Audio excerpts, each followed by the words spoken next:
स्वागत है आपका मास कॉम मास्टर क्लास चैनल पर, जहां हम आपको मास कम्युनिकेशन और मीडिया की हर बारीकी को सरल और प्रभावी तरीके से समझाते हैं। आज का विषय है जौहरी विंडो। ये एक बेहद महत्वपूर्ण और उपयोगी मॉडल है जो आपकी आत्म जागरूकता और आत्म प्रकटीकरण को बेहतर बनाने में मदद करता है। जौहरी विंडो 1955 में जोसेफ लुफ्ट और हैरी इंघम द्वारा विकसित एक मनोवैज्ञानिक मॉडल है। इस मॉडल का उद्देश्य है यह समझाना कि लोग अपने बारे में क्या जानते हैं और दूसरों के साथ कैसे साझा करते हैं। इस मॉडल का नाम इनके नामों के पहले अक्षरों जो और हैरी से लिया गया है। जौहरी विंडो 4 हिस्सों में बांटा होता है। ओपन एरिया यानी खुला क्षेत्र, ब्लाइंड स्पॉट अंधा क्षेत्र, हिडन एरिया छिपा हुआ क्षेत्र और अननोन एरिया यानी अज्ञात क्षेत्र। आइए इन 4 हिस्सों को विस्तार से समझते हैं। ओपन एरिया यानी खुला क्षेत्र। ओपन एरिया वह क्षेत्र है जहां आपकी जानकारी और दूसरों की जानकारी मेल खाती है, यानी यह वह जानकारी है जो आपको भी पता है और दूसरों को भी, जैसे आपका नाम, आपकी पसंद, आपका व्यवहार। इस क्षेत्र को जितना बड़ा किया जाए रिश्ते उतने ही मजबूत होते हैं। खुला क्षेत्र बढ़ाने के लिए जरूरी है कि आप अपने विचारों और भावनाओं को दूसरों के साथ खुलकर साझा करें। ब्लाइंड स्पॉट यानी अंधा क्षेत्र। ब्लाइंड स्पॉट वह क्षेत्र है जिसे आप खुद नहीं जानते लेकिन दूसरे लोग जानते हैं।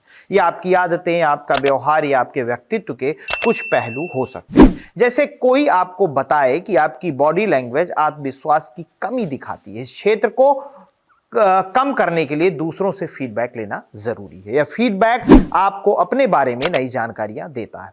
हिडन एरिया यानी छिपा हुआ क्षेत्र, यानी हिडन एरिया वह क्षेत्र है जिसमें वो बातें शामिल हैं जो आप खुद जानते हैं लेकिन दूसरों से छिपाते हैं, जैसे आपकी निजी भावनाएं, डर या कोई ऐसा पक्ष जिसे आप दुनिया के सामने उजागर नहीं करना चाहते। अगर आप दूसरों के साथ धीरे धीरे अपनी भावनाओं को साझा करते हैं तो यह क्षेत्र छोटा हो सकता है। इससे विश्वास और रिश्ते मजबूत होते हैं, लेकिन ध्यान रहे आत्म प्रकटीकरण करते समय सावधानी बरतें।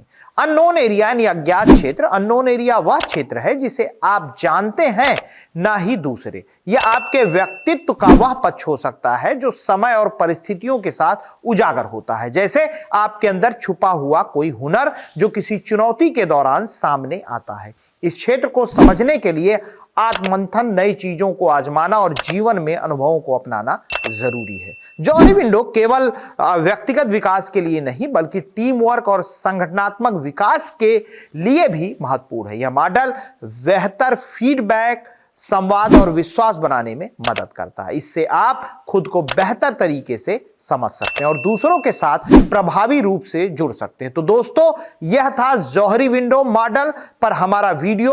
उम्मीद है इस मॉडल ने आपको आत्म जागरूकता और आत्म प्रकटीकरण के महत्व को समझने में मदद की होगी। अगर आपको यह वीडियो पसंद आया तो इसे लाइक करें, शेयर करें और हमारे चैनल मास कॉम मास्टर क्लास को सब्सक्राइब करें। हम फिर मिलेंगे एक और रोचक विषय के साथ। धन्यवाद।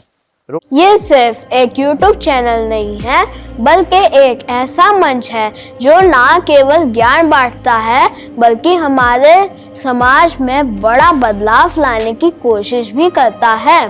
क्या आप जानते हैं कि जब भी आप इस चैनल का वीडियो देखते हैं, उसे लाइक करते हैं, शेयर करते हैं या सब्सक्राइब करते हैं तो आप गरीब बच्चों की शिक्षा में मदद करते हैं। अरविंद फाउंडेशन का सपना है कि हर बच्चा स्कूल जाए। जब आप इस चैनल का समर्थन करते हैं तो आप केवल एक वीडियो नहीं देख रहे हैं बल्कि एक बच्चे का सपना पूरा करने में मदद कर रहे हैं। मास कॉम मास्टर क्लास को सब्सक्राइब करें, वीडियो शेयर करें और अरविंद फाउंडेशन के इस सफर का हिस्सा बने। आपके छोटे छोटे कदम बच्चों के भविष्य को उज्जवल बना सकते हैं। इसलिए आइए मिलकर बदलाव लाएं।